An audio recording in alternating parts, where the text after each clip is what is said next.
Sorry, I'm a bit late, but I'm going to catch up as soon as possible.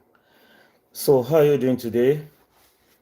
And we're to go ahead with our lecture on sound, inventory of sound in English.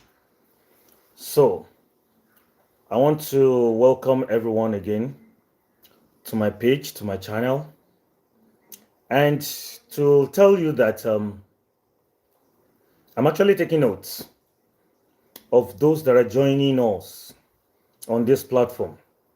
So I welcome all of you. Yeah, good afternoon. I'm taking my record. Yeah, I can see all of you. Aditoye. Okay. Praise. Good afternoon. Thank you very much. Oreoluwa, thank you for joining us this afternoon. I can see Tessie Faith too. You know, I told you that next time we meet here, we'll be able to identify everyone so as to keep our records. So I want to appreciate you for joining us on this channel. So let's carry a bit for others as you're joining us. I'm sure you know that so that we don't leave anybody behind. Let's try as much as possible to carry everybody along. Don't forget what we have taught so far, what we have learned so far. Or maybe I should ask, what have you been able to pick from this lecture so far? Oh yeah, anyone from the comment section. Whatever you have been able to pick from this lecture so far. And I assure you, some people are actually joining us from other universities. Not only in our university, some people are joining us from other universities because they have our channels. And they feel that so those things that we discuss from here are actually benefiting them. So let us know, what have you been able, what have you learned so far? Somebody should talk about phonetics. Let's hear. Okay, speech sounds. Yes, speech sounds. And what are you telling us about speech sounds? I remember last week we talked about characteristics of speech sounds.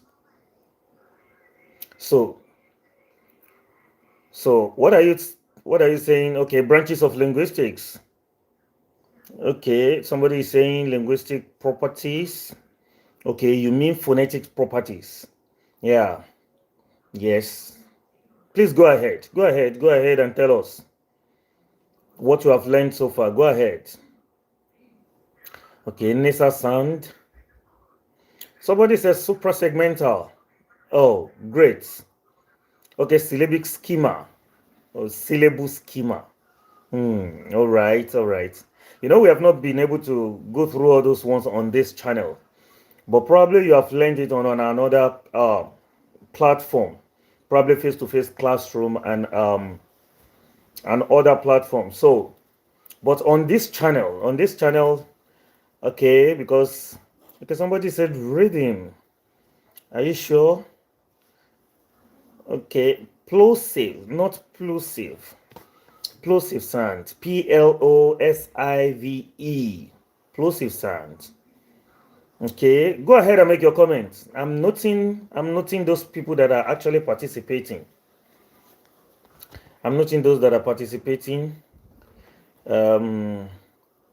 Oh, I'm seeing somebody from the new university around us at Inyi, Futesi. All right, thank you for joining us. So not only people from Ekiti State University are actually joining us. I appreciate all of you for joining us. And I hope you have subscribed to our channel. It's very important that you subscribe because the catalog of subscription will to our records later. So please try as much as possible to subscribe. And somebody is asking, can I share? Please go ahead and share. It's knowledge. Please go ahead and share. It's knowledge. Okay, place of articulation. Okay, maybe I should pick you one after the other. Place of articulation. What are those places of articulation? Yeah, you can mention them. Please go ahead. Places of articulation. Let's focus on place of articulation now. What are those places of articulation? Can you mention them? Let's take place of articulation first, then we'll go to manner of articulation. I'm listening. Place of articulation. What are the places of articulation we have in English consonants? Yeah, I'm waiting. No, fricative is not place of articulation. It's manner of articulation. Not affricate. No, all those ones are manner of articulation. Place of articulation. Okay, good. Dental. Labiodental, not labio. It's labiodental. L-A-B-I-O. Labiodental. And I told you when we talk about labio, we're talking about lips. So, labiodental. Somebody has mentioned dental, labiodental. Which other one? Alveolar. Very good. Alveolar. Somebody mentioned palatal. Good. Good. Okay, glottal. You mean glottal. Glottal, labiodental, alveolar, velar. Don't forget, palatoalveolar, palata. So in order, let's arrange them in order now. You have bilabia involving the two lips. You have labiodental involving the upper teeth and the lower lip, like this. You have dental. You see your tongue, the tip of your tongue coming in between the teeth. Something like this. Then you find alveolar. And I told you when we talk about alveolar, you are moving towards the roof of your mouth. Then you use your tongue to trace the roof of your mouth from the dental to the upper, to those ridges. I'm waiting for the network. Okay, good.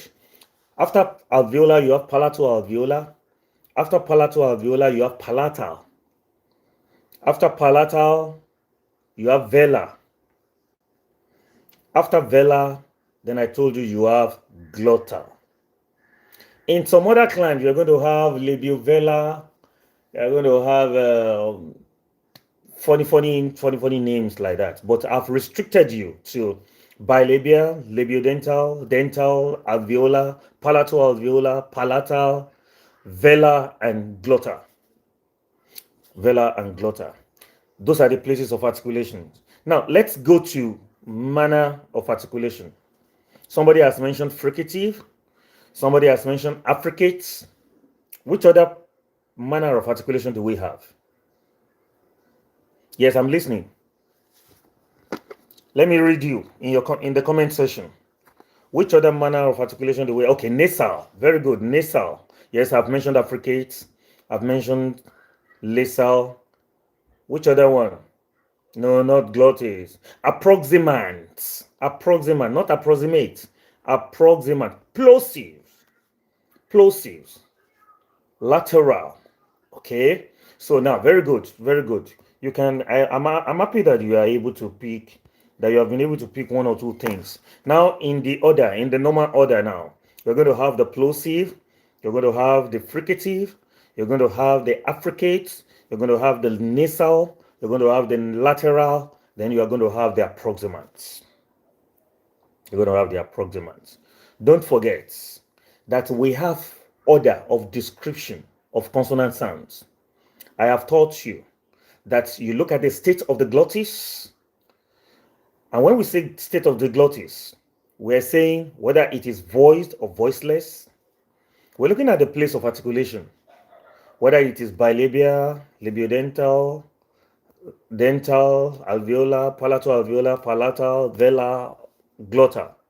Then we look at the manner of articulation, whether it is plosive, whether it is fricative, whether it's affricate, whether it is nasal, whether it's lateral, whether it's approximant. Now, and I think I should begin to test your ability on this. Don't worry, your comments. I'm taking notes of your comments, and you know it's live, so you may not really have the power to delete your comments. So I can always go back there and see whether your answer is correct or not. So I can actually test your ability here today. So probably today is going to be our first online test.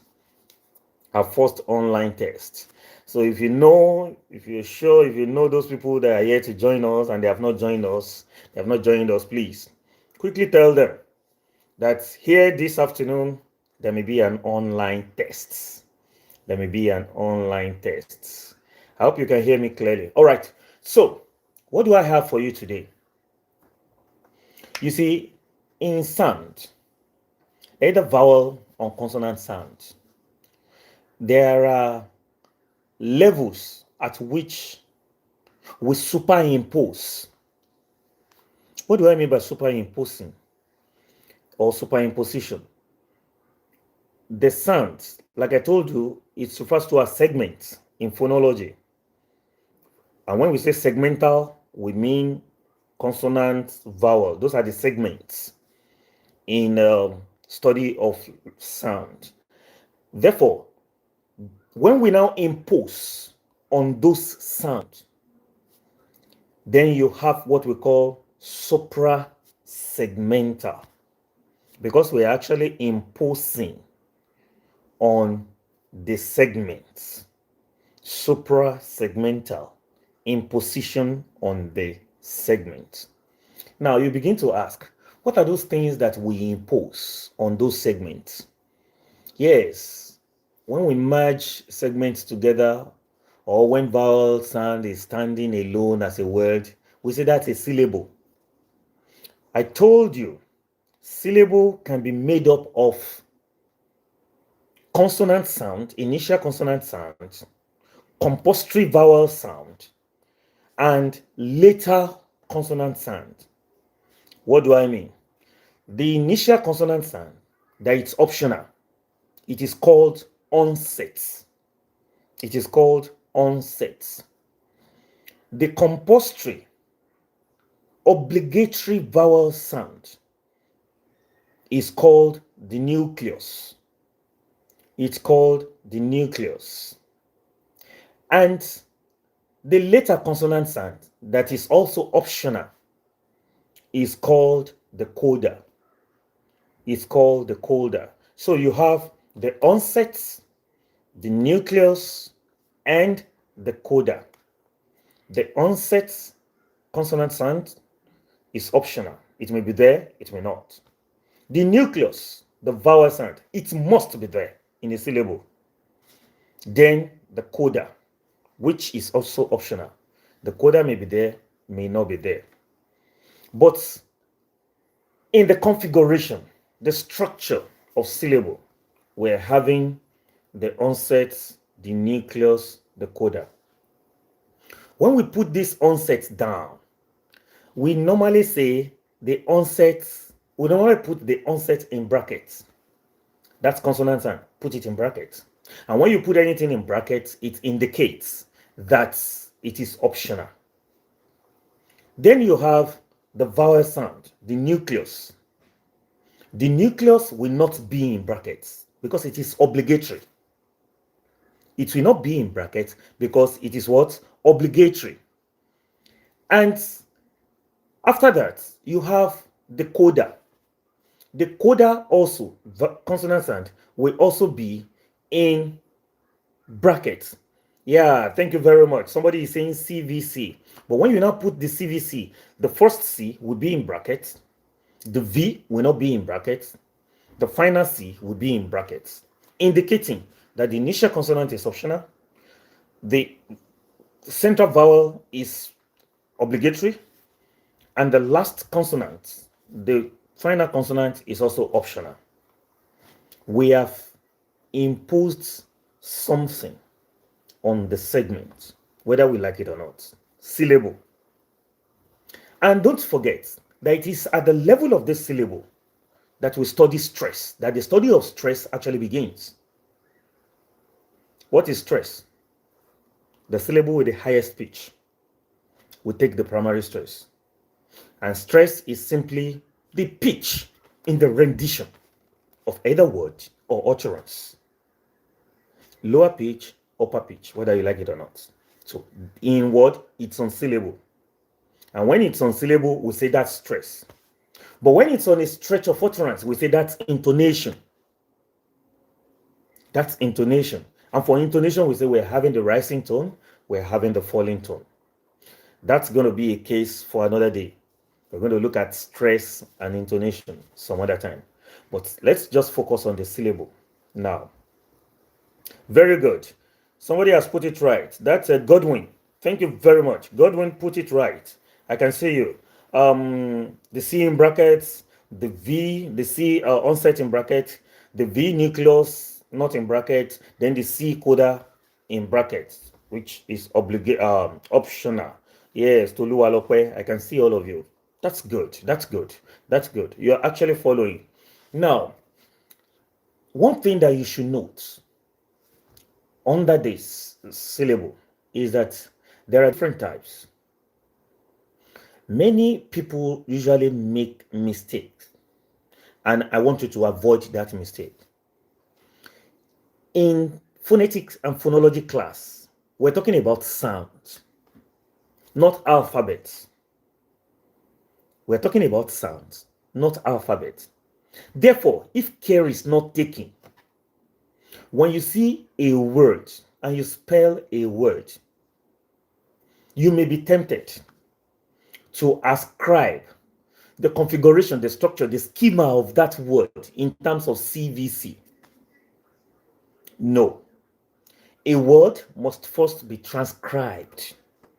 You must know the sound configuration of that word before you can ascribe whether a sound is consonant or a sound is vowel sound.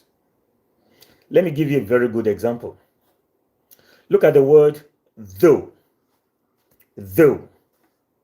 I spell my though as T H O U G H. T H O U G H. Though. Good. Not thou. Though. Yes. Afia Michael. Thank you very much. Yeah, though. So, if you like, you may want to spell. And when you spell, you have T H O U G H. 6 letters. 6 alphabets. But by the time you pronounce that word, though, you only have voice dental fricative, the, and ew, the diphthong, ew, diphthong, and that's all. Though. So if care is not taken, you want to put C, C, V. How do you now put OU? So a word must first be transcribed before you can award the consonant or the sound configuration, the sound segment on it. Having said that, the maximum schema that we have in English syllable, the maximum schema that we have in English syllable is that the onsets can be between 0 to 3. The onset can be what? The onset can be between 0 to 3. The nucleus is 1, and it's always compulsory. Nucleus cannot be 2 in a syllable. Anytime you have 2 nucleuses, 2 nuclei, then the syllable is actually more than 1. So, to mark a syllable, there must be a vowel sound. So, you have the onset can be between 0 to 3. The nucleus is 1. Then the coda can be between 0 to 4. The coda can be between 0 to 4. So what we have, it's not C raised to power 0 minus 3. V C raised to power 0 minus 4. No, that's not mathematics. We're not doing mathematics here. So it's simply consonant. C can be, even though you put it up, it's superscripts.